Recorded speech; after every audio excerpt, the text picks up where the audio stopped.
Chittagong city কর্পোরেশনের মালিকানাধীন Dampara CNG refuelling স্টেশনটি অযত্ন অবহেলায় এখন বন্ধ হওয়ার পথে। অথচ কর্পোরেশনের ৫ শতাধিক গাড়ির জ্বালানি এই স্টেশন থেকে নেয়ায় এটি সচল থাকত এবং জ্বালানি ক্রয়ের দুর্নীতি রোধে অনেক টাকা সাশ্রয় হতো।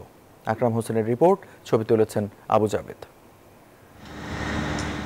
চট্টগ্রাম মহানগরের প্রাইভেট সিএনজি স্টেশনগুলো যেখানে গড়ে মাসে ৪ লাখ ঘনমিটার গ্যাস বিক্রি করে, সেখানে সিটি কর্পোরেশনের নিজস্ব সিএনজি স্টেশনটি বিক্রি করে মাত্র ২৫,০০০ ঘনমিটার।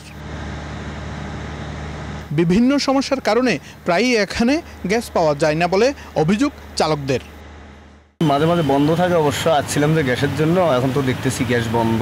ভাড়া পাচ্ছি না, আমাদের সংসার চলতে পারছে না, গ্যাসের জন্য আসলে তো কারেন্ট নেই বলছে। বড় গাড়ি আসলে ওদেরকে দেয়, আমাদের কোনো মূল্যায়ন করে না। নজল আছে 10টা দেয়, একটা দিয়ে, তাও দিলে দেয়, না দিলে নাই।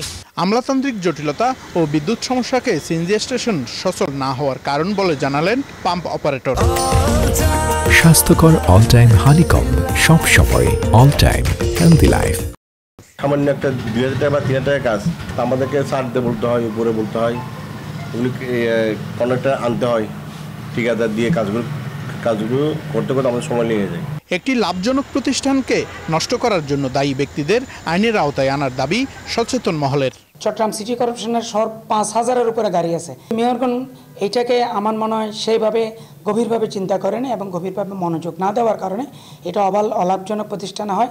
প্রতিষ্ঠানটিকে লাভজনক করতে কাজ চলমান আছে বলে জানান সিটি কর্পোরেশনের প্রধান নির্বাহী কর্মকর্তা। একজন এক্সিকিউটিভ ইঞ্জিনিয়ারকে আমরা দায়িত্ব দিয়েছি শুধুমাত্র এই বিষয়টি দেখার জন্য, এবং আমরা আশা করছি এটার যে সব কিছু মিলিয়ে আমরা এটাকে আগের মতো একটা লাভজনক প্রতিষ্ঠানে পরিণত করতে পারব। অনিয়ম রোধ করে সিএনজি স্টেশনটিকে লাভজনক করার জন্য সংশ্লিষ্টদের ইচ্ছাই যথেষ্ট বলে মনে করছেন নগরবাসী।